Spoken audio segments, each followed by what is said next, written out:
வணக்கம். இந்த வீடியோவில் ராஸ்பெரி பை பிக்கோ போர்டு எப்படி MicroPython இன்ஸ்டால் பண்ணி ப்ரோக்ராம் பண்ணுறது பற்றி பார்க்கலாம். இந்த Pico board Raspberry Pi develop பண்ண போர்டு. இதில் மைக்ரோ கண்ட்ரோலர் உபயோகப்படுத்தியிருக்காங்க. இதில் உள்ள மைக்ரோ கண்ட்ரோலர் RP2040ங்கிற dual core ARM Cortex M0+ microcontroller. இது ராஸ்பெரி பையை டெவலப் பண்ண microcontroller. Raspberry Pi 0W விட இது சற்று சிறிதாக இருக்கும் இந்த போர்டு.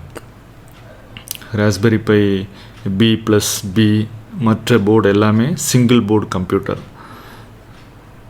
அதுக்கு OS தேவைப்படும். ஆனால் இது ஒரு மைக்ரோ கண்ட்ரோலர் மாதிரி டெவலப் பண்ணியிருக்காங்க. நோட் MCU, ஆர்டினோ இது மாதிரி ஒரு மைக்ரோ கண்ட்ரோலர் போர்டை இது பிக்கோ போர்டை டெவலப் பண்ணியிருக்காங்க. இது ஆர்டினோவை விட RAM, ROM எல்லாமே மிக அதிகமாக இருக்குது. இதில் 256 KB இன்டர்னல் RAM இருக்குது, 2 MB ஃப்ளாஷ் மெமரி இருக்குது. அதாவது சிங்கிள் போர்டு கம்ப்யூட்டர் மாதிரியே நல்ல மிக அதிகமான ஃப்ளாஷும் ரேமும் கொடுத்துருக்காங்க.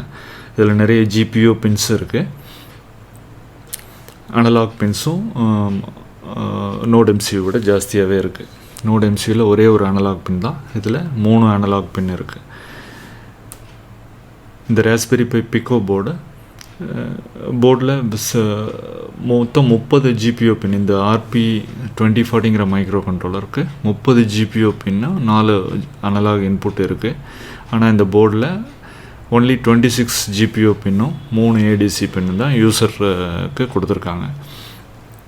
இந்த GPU பின்ஸ் எல்லாமே பின்னாடி பார்த்தீங்கன்னா பிரிண்ட் ஆகிருக்கும். பின் நம்பர்ஸ் ஜிபின்னு போட்டு பிரிண்ட் பண்ணியிருக்காங்க. கீழே ஒரு 3 பின் இருக்குது. அந்த பின் வந்து சீரியல் ஒயர் டீபக் SWDன்னு சொல்லுவாங்க. ஆனால் அது MicroPythonல இது வரைக்கும் இம்ப்ளிமெண்ட் ஆகலை. இப்போது நம்ம கம்ப்யூட்டரில் திஸ் PC இந்த மை கம்ப்யூட்டர் ஓப்பன் பண்ணிக்கோங்க. பிக்கோ போர்டில் உள்ள பூட் செலக்ட் பட்டனை ப்ரெஸ் பண்ணி பிடிச்சிட்டே கம்ப்யூட்டரில் உள்ள USB இந்த USBக்கு ப்ளக் பண்ணுங்கள். இப்போ இந்த பூட் செலக்ட் பட்டனை ரிலீஸ் பண்ணிங்கன்னா ஒரு USB டிவைஸ் மாதிரி இது அப்பியர் ஆகும். இது மாஸ் ஸ்டோரேஜ் டிவைஸுங்கிறாங்க. அந்த மாதிரி அப்பியர் ஆகும். எப்படி பென்ட்ரைவ் கனெக்ட் பண்ணால் அப்பியர் ஆகுதோ அது மாதிரி அப்பியர் ஆகும். அது RP2ங்கிற பேரில் அப்பியர் ஆகும். இது டிவைஸ் மேனேஜரில் பார்த்தீங்கன்னா போர்ட்டபிள் டிவைசஸ் கீழே இருக்கும். இதுக்கு இன்னும் காம்போர்ட் அலாட் ஆகலை. ஏன்னா MicroPython நம்ம இன்னும் இன்ஸ்டால் பண்ணல.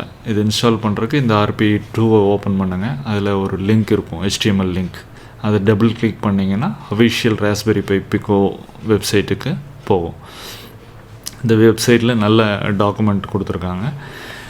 இந்த போர்டை C++ மூலமாகவும் ப்ரோக்ராம் பண்ணலாம், MicroPython மூலமாகவும் பண்ணலாம். இப்போ நம்ம MicroPython தான் பண்ண போகிறோம். அதனால் கெட்டிங் ஸ்டார்டட் வித் MicroPython இதை கிளிக் பண்ணிக்கோங்க. இதை கிளிக் பண்ணிங்கன்னா கீழே ஸ்க்ரால் பண்ணிங்கன்னா ஒரு UF2 ஃபைலுக்கான ஒரு டவுன்லோட் லிங்க் இருக்கும். இந்த UF2 ஃபைலுங்கிறது USB flashing format. Microsoft develop பண்ண USB ஃப்ளாஷிங் ஃபார்மேட் இது. இந்த ஃபைலை டவுன்லோட் பண்ணிக்கோங்க. டவுன்லோட் பண்ணிவிட்டு அந்த ஃபைலை RP2ங்கிற அந்த ஸ்டோரேஜ் டிவைஸ் மாதிரி ஓப்பன் ஆச்சு இல்லையா, அந்த போர்ஷனுக்கு ட்ராக் அண்ட் ட்ராப் அதை லெஃப்ட் கிளிக் பண்ணி எடுத்துகிட்டு வந்து அதில் ட்ராப் பண்ணிவிடுங்க. இப்போ ட்ராப் பண்ணிங்கன்னா அந்த RP2ங்கிற விண்டோ க்ளோஸ் ஆகிடும். இப்போ டிவைஸ் மேனேஜர் உள்ளே பார்த்தீங்கன்னா இதுக்கு காம்போர்ட் அலாட் ஆகிருக்கும். இது போர்ட்டபிள் டிவைஸ்லேருந்து இது காம்போர்ட்டை அலாட் ஆகிருக்கும். இந்த காம்போர்ட்டை நோட் பண்ணிக்கோங்க. இப்போ நம்ம THONNY Python உபயோகப்படுத்தி ப்ரோக்ராம் பண்ண போகிறோம். THONNY Python டவுன்லோட் லிங்க் டிஸ்கிரிப்ஷனில் இருக்குது. இது டவுன்லோட் பண்ணி இன்ஸ்டால் பண்ணிக்கோங்க. THONNY Python ஓப்பன் பண்ணிக்கோங்க. இதில் பைத்தான் கோட்ஸ் உபயோகம் பண்ணிக்கலாம். எப்படி MicroPython உபயோகப்படுத்தி ப்ரோக்ராம் பண்ணுறதுன்னு பார்க்கலாம். இப்போ டூல்ஸ் ஆப்ஷன்ஸ் கிளிக் பண்ணிவிட்டு ஃபஸ்ட்டு இன்டர்ப்ரெட்டர் அதை கிளிக் பண்ணிக்கோங்க. அதில் ட்ராப் டவுன் லிஸ்ட் இருக்கும். அதில் MicroPython ஃபார் RPI பிக்கோ அது செலக்ட் பண்ணி USB போர்ட்டையும் செலக்ட் பண்ணி ஓகே கொடுங்க. இது லேட்டஸ்ட் THONNY Pythonல மட்டும்தான் இது அப்பியர் ஆகும் பிக்கோங்கிறது. பழைய வெர்ஷனாக இருந்தால் பிக்கோ வராது. இப்போ இது இந்த THONNY Pythonல இப்போ MicroPythonோட இன்டர்ப்ரெட்டர் கீழே வரும். அப்படி வரலைன்னா மேலே உள்ள ஸ்டாப் பட்டன் கிளிக் பண்ணிங்கன்னா அது 3 செவ்ரான் அந்த கிரேட்டர் தேன் சிம்பிள் தான் அந்த பைத்தான் சிம்பிள். இப்போ நீங்கள் பைத்தான் கோடு ட்ரை பண்ணலாம். பிரிண்ட் ஹலோ கொடுத்தீங்கன்னா ரிப்ளை வரும். அதுக்கப்புறம் இம்போர்ட் UAS அதாவது ஆப்ரேட்டிங் சிஸ்டம் அது இம்போர்ட் பண்ணலாம். இம்போர்ட் பண்ணி லிஸ்ட் டைரக்டரி us.list டைரக்டரி இதில் உள்ள ஃபங்க்ஷன்ஸ் எல்லாமே ட்ரை பண்ணலாம். இப்போ ஒவ்வொரு இன்டர்ப்ரெட்டருங்கிறது ஒவ்வொரு கோடாகவும் ட்ரை பண்ணலாம்.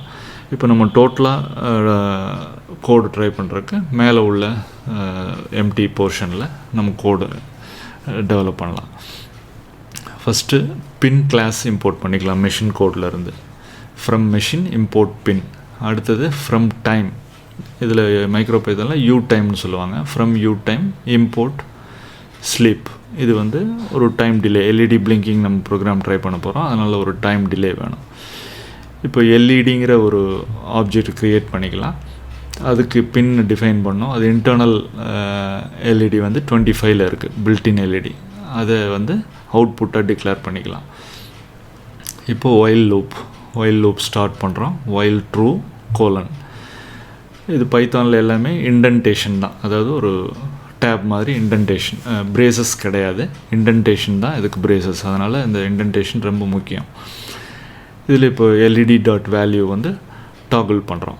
எல்இடி ஆஃபாக இருந்தால் ஆன் பண்ணுறோம், ஆனாக இருந்தால் ஆஃப் பண்ணுறோம். அதுதான் LED.valueவில் நாட் LED.value கொடுக்குறோம் அதில் உள்ள. இப்போது ஒரு ஸ்லீப் 0.5 செகண்ட்ஸ்க்கு ஸ்லீப் டிலே கொடுத்துடலாம். அடுத்து ஒரு டிலே, அதுக்கு ஸ்லீப் ஒரு 0.5 செகண்ட்ஸ் ஸ்லீப் டைம் கொடுத்துட்டு இப்போ இந்த ஃபைலை சேவ் பண்ணோம். இப்போ ஃபைல் கிளிக் பண்ணி ஃபைல் சேவ் ஆஸ் கொடுத்தீங்கன்னா 2 ஆப்ஷன் வரும். ஒன்று கம்ப்யூட்டரில் ஸ்டோர் பண்ணுறதுக்கு, இன்னொன்று ராஸ்பெரி பை பிக்கோவில் ஸ்டோர் பண்ணுறதுக்கு. கம்ப்யூட்டரில் ஸ்டோர் பண்ணால் நீங்கள் என்ன நேம் வேணால் கொடுத்து ஸ்டோர் பண்ணலாம், ஆனால் அப்போ மட்டும்தான் ரன் ஆகும். இப்போ நம்ம ராஸ்பெரி பையில் ஸ்டோர் பண்ணுவோம். அதுக்கு இந்த ராஸ்பெரி பையை செலக்ட் பண்ணி கொடுத்தீங்கன்னா இப்போ இந்த ஃபைல் நேம் கேட்கும். இதுக்கு இப்போ main.py தான் கொடுக்கணும். ராஸ்பெரி பை பிக்கோவில் ஸ்டோர் பண்ணோன்னா main.py தான், அப்போ தான் ஆட்டோமேட்டிக்காக ரன் ஆகும். வேறு நேம் கொடுத்தீங்கன்னா ஆட்டோமேட்டிக்காக ரன் ஆகாது. இது ரொம்ப முக்கியம். main.py தான் இதுக்கு நேம் கொடுத்து ஸ்டோர் பண்ணணும். இப்போ மேலே உள்ள பச்சை பட்டனை கிளிக் பண்ணுங்கள், ரன் பட்டன் கிளிக் பண்ணிங்கன்னா இதில் பில்டின் எல்இடி இப்போது பிளிங்க் ஆக ஆரம்பிக்கும். இப்போது ஸ்டாப் பட்டனை ப்ரெஸ் பண்ணிங்கன்னா கீழே உள்ள இன்டர்ப்ரெட்டர் தெரியும். இப்போது கோட்ஸ் ட்ரை பண்ணலாம். இப்போ இம்போர்ட் யூஎஸ்ன்னு கொடுக்குறோம். இது வந்து மாடியூல்னு சொல்கிறோம். பைத்தானில் கோட் லைப்ரரியை மாடியூல்னு சொல்லுவோம். இப்போ us.list டைரக்டரி கொடுத்தீங்கன்னா main.py இந்த ஃபைல் காமிக்கும். இப்போ ஒரு ஃபைல் ஸ்டோர் பண்ணியிருக்கோம், அதனால் main.pyன்னு காமிக்குது. இப்போ நம்ம எக்ஸ்டர்னல் எல்இடி எப்படி பிளிங்க் பண்ணுறதுன்னு பார்க்கலாம். இது ராஸ்பெரி பை பிக்கோ போர்டில் பின்ஸ் எதுவுமே சோல்டர் பண்ணியிருக்க மாட்டாங்க. பின் சோல்டர் பண்ணி தான் ப்ரெட் போர்டில் ப்ளக் பண்ண முடியும். இப்போ GP15ல் ஒரு எல்இடி கனெக்ட் பண்ணலாம். இது லாஸ்ட் பட் 1 பின். அது அந்த பின்னில் எல்இடியோட லாங் லீடு கொடுத்துக்கலாம். ஷார்ட் லீடுக்கு கிரவுண்டு, அது டைரெக்டாக கிரவுண்டு கொடுக்க வேண்டாம், ஒரு ரெஜிஸ்டர் மூலமாக கிரவுண்டு கொடுத்துடலாம். இப்போது கோடில் இந்த பின் கொடுக்கணும். இப்போ நம்ம இன்டர்னல் பில்டின் பின் 25ல் கொடுத்துருந்தோம். இப்போ 15ல் எல்இடி கனெக்ட் பண்ணியிருக்கோம், அதனால் 15 கொடுத்துட்டு ஃபைல் சேவ் ஆஸ் கொடுத்து பிக்கோ போர்ட்லேயே சேவ் பண்ணிக்கலாம். சேவ் பண்ணி இப்போது க்ரீன் பட்டன் கிளிக் பண்ணிங்கன்னா இப்போ எக்ஸ்டர்னல் எல்இடி பிளிங்க் ஆக ஆரம்பிக்கும். இப்போ நம்ம கோடில் ஜிபிங்கிற வேர்டு யூஸ் பண்ணல, வெறும் 15 பின் நம்பர் மட்டும்தான் கொடுக்குறோம். அப்படி தான் கோடில் கொடுக்குறது. ஜிபிஓ ஜிபி அந்த மாதிரி கொடுக்குறதில்ல. இப்போது இந்த போர்டில் வந்து ஒன்லி பூட் செலக்ட் பட்டன் மட்டும்தான் இருக்குது, ரீசெட் பட்டன் கிடையாது. ரீசெட் பட்டன் கனெக்ட் பண்ணோன்னா ரன் பின்னில் தான் கொடுக்கணும். ரன்னு ஒரு பின் இருக்குது இதில், அந்த பின்னில் தான் இப்போ நம்ம ரீசெட் கனெக்ட் பண்ண போகிறோம். எக்ஸ்டர்னலாக நம்மளே தான் கொடுக்கணும். இந்த GP22 பின்னுக்கு மேலே தான் இந்த ரன் பின் இருக்குது. அதில் ஒரு ஒயர் கனெக்ட் பண்ணிக்கலாம், இன்னொரு ஒயரை கிரவுண்டில் கனெக்ட் பண்ணிக்கலாம். ஒரு 2 மைக்ரோ சுவிட்ச் 4 லெக் மைக்ரோ சுவிட்ச் உபயோகப்படுத்திக்கலாம். அதில் 2 பின் தான் உபயோகப்படுத்த போகிறோம். அந்த 2 பின் மேலே அக்ராஸ் அது கொடுத்துடலாம். அப்போ இது இந்த சுவிட்சை ப்ரெஸ் பண்ணும்போது கிரவுண்ட் அப்ளை ஆகும். அது மாதிரி ஒரு பின்னுக்கு கிரவுண்டு, இன்னொரு பின்னு ரன். இப்போது இந்த பட்டன் ப்ரெஸ் பண்ணிங்கன்னா ரீசெட் ஆகும். இப்போ ஃபேக்ட்ரி ரீசெட் கண்டிஷன் வேணும் அப்படின்னா அதுக்கு ஒரு UF2 ஃபைல் இருக்குது. இது அஃபிஷியல் வெப்சைட்டில் போனீங்கன்னா கீழே ரீசெட்டிங் ஃப்ளாஷ் மெமரின்னு ஒரு போர்ஷன் இருக்கும். அதில் ஒரு டவுன்லோடு UF2 ஃபைல் இருக்கும். முதல்ல மைக்ரோபைத்தானுக்கு வேறு UF2 ஃபைல், இதுக்கு வேறு UF2 ஃபைல். இதை டவுன்லோட் பண்ணிங்கன்னா நியூக் ஃபைல்னு இருக்கும், ஃப்ளாஷ் நியூக் ஃபைல். இப்போ இந்த ஃபைலை அதே மாதிரி பூட் செலக்ட் பட்டன் ப்ரெஸ் பண்ணிவிட்டு USB கனெக்ட் பண்ணிங்கன்னா RPI2 ஓப்பன் ஆகும். இந்த ஃபைலை இதற்குள்ளே ட்ராப் பண்ணிங்கன்னா ரீசெட் ஆகிடும். நன்றி, வணக்கம்.